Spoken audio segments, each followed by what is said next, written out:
اللہ کریم نے ارشاد فرمایا کہ فَكُلَّمَا جَاءَكُمْ رَسُولٌ بِمَا لَا تَهْوَىٰ، فرمایا تو کیا جب تمہارے پاس کوئی رسول وہ چیز لے کے آ جاتے ہیں جو تمہارے نفس کی خواہش نہیں، پیغمبر ایسی چیز تمہارے پاس لے آئے جن کو تمہاری خواہش، تمہارا نفس قبول نہیں کرتا، لا تہویٰ انفسکم مستکبرتم، جن کو تمہارا نفس قبول نہیں کرتا تو پھر تم تکبر کرتے ہو،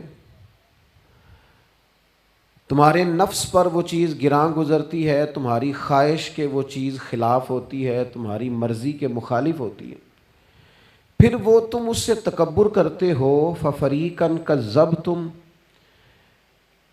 تو ایک گروہ ان میں سے انبیاء کو جھٹلاتا ہے، معاذ اللہ، ایک گروہ کیا کرتا ہے؟ نبیوں کو جھٹلاتا ہے، نبیوں کو، اور دوسرا اس سے بھی آگے بڑھ جاتا ہے، وَفَرِيقًا تَقْتُلُونَ، اور ایک گروہ ان کو شہید کر دیتا ہے۔ انبیاء کرام علیہم السلام کی جو تعلیمات ہوتی ہیں وہ کامل، اکمل اور مکمل ہوتی ہیں۔ انبیاء کرام علیہم السلام معصوم ہوتے ہیں۔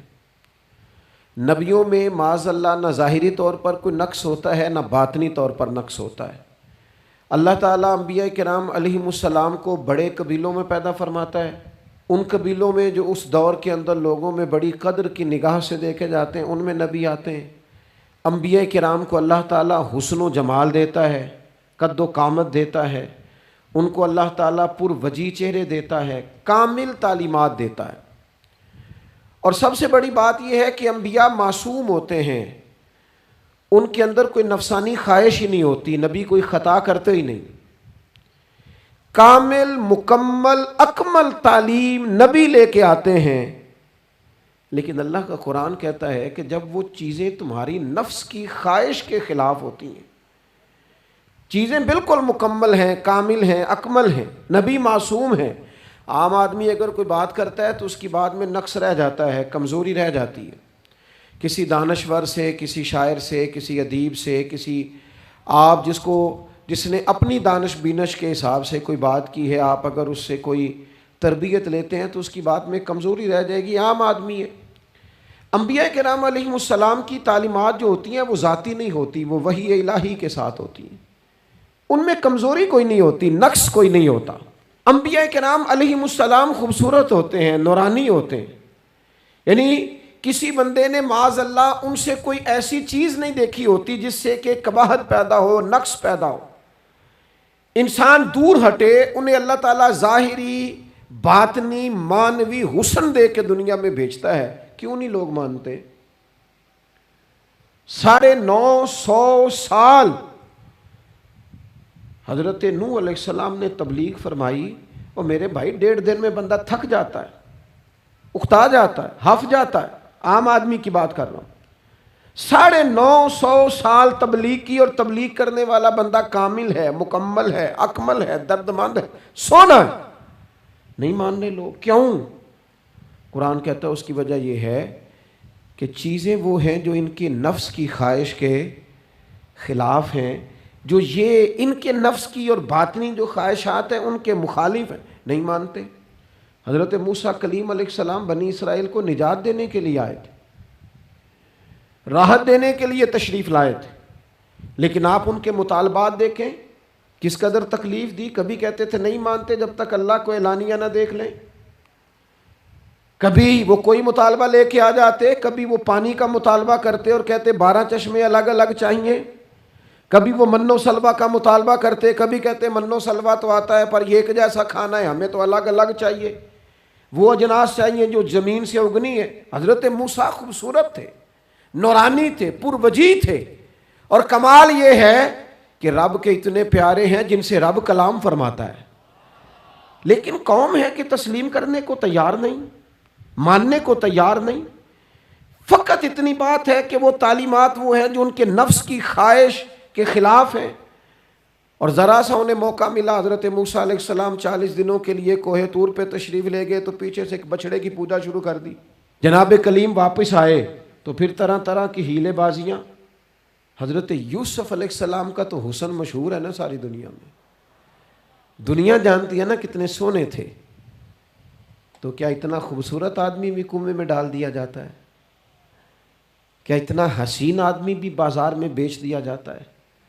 کیا اس قدر شخص جو ظاہری باطنی طور پر نورانی ہو، اس شخص پر بھی الزامات دھر کے جیل میں ڈال دیا جاتا ہے؟ مخلوق تو فنکار ہے اس درجہ کے پل بھر میں سنگے در کعبہ سے بھی اصنام تراشے، اور تم کون ہو کیا چیز ہے داغے کبابی، لوگوں نے تو مریم پہ بھی الزام تراشے۔ حضرت مریم سلام اللہ علیہ پر بھی، اور جناب عیسیٰ جن کو اللہ نے کھلے معجزات دیے، کوئی ضرورت تھی کسی اور چیز کی؟ جو بچہ پنگوڑے میں ہی کہہ رہا ہے انی عبداللہ، میں اللہ کا بندہ ہوں، کھلے معجزات اور وہ بھی پنگوڑے میں۔ لیکن قرآن کہتا ہے تعلیمات وہ تھیں کہ جو ان کی نفس کی خواہش کے خلاف تھیں، لہذا نفس کی خواہش، وہ جو ایک جگہ پہ قرآن مجید نے کہا نا کچھ لوگوں نے نفس کی خواہش کو خدا بنا لیا، وہ چونکہ خواہشات نفسانیہ کے خلاف تھیں، نتیجہ اس کا یہ نکلا کہ ان لوگوں نے پیغمبروں، رسولوں، انبیاء، اللہ کے محبوب بندوں کو جھٹلا دیا، یہاں تک کہ قتل کر دیا۔ حضرت زکریا علیہ السلام جیسے لوگوں پر آرے چلا دی، شہادتیں ہو گئی انبیاء کی۔ وجہ کیا تھی؟ نفس کی خواہش کے خلاف تعلیمات تھی انبیاء کی، نہیں تسلیم کیا۔ نبی اکرم نور مجسم شفیع معظم صلی اللہ تعالی علیہ وسلم کے نہ سارے معجزات ان لوگوں نے اپنی آنکھوں سے دیکھے تھے، اور ایک دوسرے کے سامنے بیٹھ کے حضور کی تعریفیں کرتے تھے کہ میرا بھتیجا ہے، اس نے کبھی جھوٹ بولا ہو، ہے کبھی امانت میں خیانت کی ہو، ہے کبھی اس کے اندر کوئی نقص دیکھا ہو۔ وہ تعریفیں، وہ خوبصورتیاں، وہ رعنائیاں۔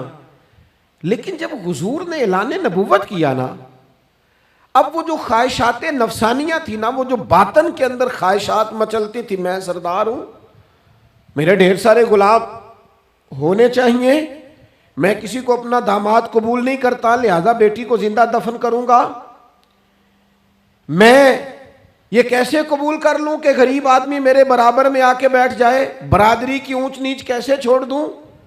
کل تک کہہ رہے تھے آپ صادق ہیں، آپ امین ہیں، آپ حسین ہیں، آپ باوقار ہیں، ہر چیز بیان کر رہے تھے، اور جیسے ہی کہا حضور نے کہ میں اللہ کا رسول بن کے آیا ہوں، جب ماننے کی باری آتی ہے نا، ماننے کی، حضور علیہ الصلوۃ والسلام پہاڑی پر تشریف فرما ہے، اور کریم محبوب علیہ الصلوۃ والسلام نے، اونچی پہاڑی تھی، اس طرح کوئی آدمی یہاں دیوار پہ اوپر کھڑا ہو جاتا ہے تو آپ تو اس طرف نہیں دیکھ رہے، وہ ادھر بھی دیکھ رہا ہے، ادھر بھی دیکھ رہا ہے۔ اونچی پہاڑی پر حضور کھڑے ہو گئے، اور کھڑے ہو کے فرمایا اگر میں تم سے کہوں کہ پہاڑی کے اس پار دشمن ہے اور وہ تیاری کر کے آ چکا ہے، تم پر حملہ آور ہو جائے گا، کیا میری بات مان لو گے؟ دیکھا نہیں تم نے، میں کہہ رہا ہوں دشمن ہے، تسلیم کرو گے؟ سارے مکے کے لوگ جمع تھے، کہنے لگے کیوں نہیں مانیں گے، آپ صادق بھی ہیں اور امین بھی ہیں، آپ کی زبان سے کبھی جھوٹ نکلا ہی نہیں۔ یہ خاص پیغام حسین کانفرنس میں عرض کرنا ہے آپ کو، بھائی میں اگر کہوں کہ اس طرف دشمن آ گیا ہے، تم نے نہیں دیکھا، میری زبان پر اعتبار کرتے ہو؟ یا رسول اللہ آپ صادق اور امین ہیں، آپ نے کبھی جھوٹ بولا نہیں، خیانت کی نہیں، 100% یقین ہے، مان لیں گے؟ یہ بات ماننے کو تیار ہیں، یہ بات تسلیم کرنے کو تیار ہیں کہ آپ صادق اور امین ہیں، تو حضور نے فرمایا جس زبان سے تم یہ ماننے کو تیار ہو نا کہ اس طرف دشمن کھڑا ہے حملہ کر دے گا، اس زبان سے یہ بھی مان جاؤ کہ میں اللہ کا سچا رسول بن کے آیا ہوں۔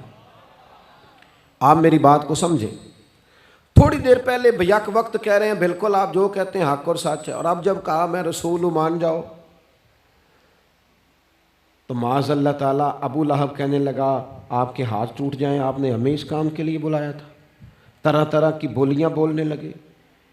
جب مفادات پر چوٹ لگتی ہے، جب خواہشات نفس کو چھوڑنا پڑتا ہے، جب ذرا اپنی طبیعت پر کچھ چیزیں بوجھ بنتی ہیں، میرے اصحاب قبلہ عالم فرمایا کرتے تھے ہمارے دشمن جب ہم پر تنقید کرتے ہیں تو کئی باتیں غلط بھی کرتے ہیں لیکن کچھ باتیں ٹھیک بھی ہوتی ہیں، بجائے اس کے کہ ہم اسی وقت اٹھ کے قبول کریں، تسلیم کریں کہ جناب یہ بات جو آپ نے کیا یہ بالکل ٹھیک ہے، میں کھلے دل سے اس کو قبول کرتا ہوں، اتنی جرت کون کرے؟ اتنی ہمت کا مظاہرہ کون کرے؟ وہ چیزیں جو ہمارے نفس کی خواہش کے خلاف ہوتی ہیں ہم قبول کرنے کو تیار ہی نہیں ہوتے.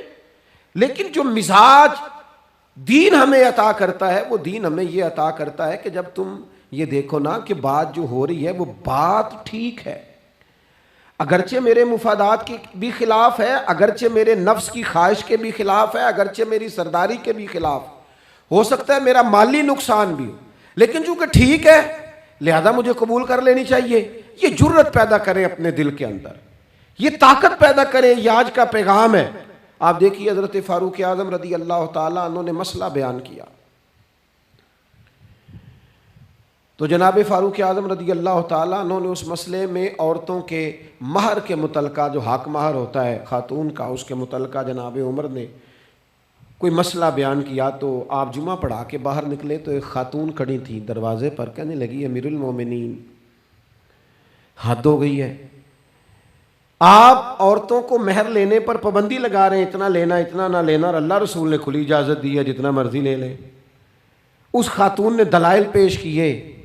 اب امیر المومنین کے سامنے ایک تو ہے کہ عام مرد کے سامنے عورت بات کرے تو لوگ قبول نہیں کرتے، اور 22 لاکھ مربع میل کا حکمران اور جس کے بارے میں معروف ہے کہ ان کا درہ ہر وقت چلتا ہے، اس خاتون نے جناب عمر سے کہا کہ جناب مسئلہ یوں ہے، آپ نے یوں بیان کیا ہے. اب ارد گرد لوگ کھڑے تھے، کسی نے یہ نہیں کہا گستاخ معاذ اللہ تو کیا کہہ رہی ہے، امیر المومنین کے سامنے کلام کرتی ہے. بات حق تھی، کسی نے جرت نہیں کی. ایک شخص حضرت عمر سے کہنے لگے حضور آپ کچھ بولتے کیوں نہیں، کچھ تبصرہ کریں. فرمانے لگے بولنا کیا ہے، ایک مرد نے خطا کی ہے اور ایک عورت ٹھیک کہہ رہی ہے، اس کی بات درست ہے، میں کھلے دل سے قبول کرتا ہوں. نفس پر گرچہ چوٹ لگتی ہے اسے قبول کریں. کیوں حق کے معاملے میں حضرت صاحب بندے بڑے اچھے ہیں، قبلہ بڑے نفیس آدمی، اور جناب ان کی طبیعت بڑی اچھی ہے، تو پھر آپ قبول کر لیں ان کی بات کو. کہتے ہیں آپ دعا کریں میرے لیے میں قبول کر لوں، آپ دعا کریں میں ٹھیک ہو جاؤں. او خدا کے بندے، جسے تو ٹھیک سمجھ رہا ہے اس کی بات کو قبول کر، اس بات کا قائل ہو جا، اس پر عمل کر. ہمارے مزاجوں میں وہ جو نفسانی خواہشات کا غلبہ ہے آج بھی پوری طرح وہ ہمیں اپنی لپیٹ میں لیے ہوئے، ہم سمجھنے کو تیار نہیں ہوتے. حق حق ہوتا ہے، اور جب حق واضح ہو جائے پھر نفسانی خواہشات کو نہ دیکھو. نفس ایک بچے کی طرح ہے، اس کی ایک بات مانو گے دوسری خواہش کرے گا، دوسری بات مانو گے تیسری خواہش کرے گا. اللہ کے محبوب علیہ السلام نے دعا فرمائی ہے، مسند امام احمد بن حنبل میں موجود ہے.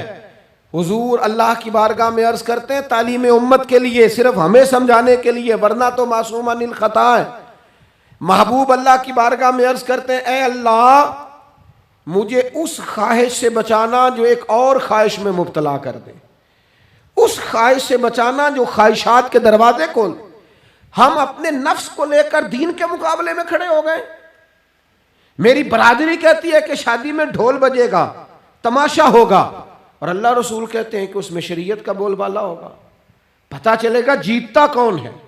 میری اولاد کہتی ہے کہ اس رستے جانا ہے، رب رسول فرماتے ہیں اس راہ پہ جانا ہے. نفس کی خواہش اور ہے، اللہ رسول کا حکم اور ہے، ہم اس کو تسلیم کرنے کو تیار نہیں ہوتے. معافی مانگنی پڑ گئی ہے ایک بندے سے. ہماری جو بنائی ہوئی قبیلے اور برادریوں میں اونچ نیچ ہے اس کے حساب سے ہم بڑے قبیلے سے ہیں، وہ چھوٹی قبیلے سے ہم نے جو بنائی ہے، ورنہ تو قبیلے فقط تعارف کے لیے ہوتے. معذرت کرنی پڑ گئی ہے، لیکن کمال ہے ہمارے مزاج میں وہ پیدا ہو. اللہ رسول کو راضی کرنے کے لیے تھوڑی دیر اپنے نفس کو کچلے. ممکن ہے ایسا ہو، کرتے ہی نہیں ایسا، مزاج نہیں بنایا. ہمارے نفس کی خواہش کے مطابق اگر چلے پھر سارا. آپ یقین کریں لوگ استادوں کے پاس جا کے عزتیں اور پروٹوکول ڈھونڈتے ہیں، پیروں کے پاس جا کے عزتیں اور پروٹوکول ڈھونڈتے ہیں. ایسی جگہوں پہ جہاں پروٹوکول دینے کی باری تھی وہاں بھی لینے کے چکر میں پڑ جاتے. دینی کاموں میں اگر 4 لوگ ایک جگہ پہ اکٹھے کیے جاتے ہیں نا، یہاں دینی کام کر لو، تو وہاں جھگڑا شروع ہو جاتا ہے. دینی کام تو کرنا ہے پر آگے کون لگے گا، دینی کام تو کرنا ہے پر اس میں سربراہی کس کو ملے گی، دینی کام تو کرنا ہے اس میں نام کس کا ہوگا، اس میں بڑا قد کس کا شمار کیا جائے. اس طرح قومیں آگے بڑھتی ہیں. اہل حق اس طرح ہوتے ہیں. سب سے آگے اپنے نفس کو رکھا جائے اور پھر انسان کا انقلاب آ جائے؟ یہ کیسے ممکن ہے؟ حضرت ابو ذر غفاری، میں قربان اس شخص پر، سیدنا ابو ذر غفاری اس امت کے درویش فقیر، ایسا شخص جس کے بارے میں محبوب نے فرمایا زمین کے اوپر اور آسمان کے نیچے میرے ابو ذر سے سچا بندہ کوئی نہیں۔ اتنا بڑا آدمی زندگی فقر و فاقے میں گزار دی، اپنے مزاج پر طاری کر لی چیزیں کہ بس وہ سادگی جو ہمیں ہمارے رسول نے سکھائی ہے اسی میں رہنا ہے۔ حضرت ابو ذر غفاری گفتگو ہو رہی تھی، بات چیت ہو رہی تھی، جناب بلال حبشی رضی اللہ تعالیٰ عنہ کے ساتھ محو کلام تھے۔ حضرت بلال نے اپنے آپ کو سمجھا لیا تھا کہ میں دروازہ رسول کا گدا ہوں۔ کچھ لوگ نا غلام بے دام ہوتے ہیں، بے دام۔ ہمارے ہاں نا کچھ لوگوں کا پروٹوکول ہوتا ہے، اور کچھ لوگ ایسے ہوتے ہیں جو صبح سے لے کے شام تک جھاڑو دے رہے ہوتے ہیں، خدمتیں کر رہے ہوتے ہیں۔ میں آپ کو صحیح معنوں میں بتاؤں تو اصل حقدار وہ ہوتے ہیں لوگ، اصل ڈیوٹیاں ان لوگوں کی ہوتی ہیں۔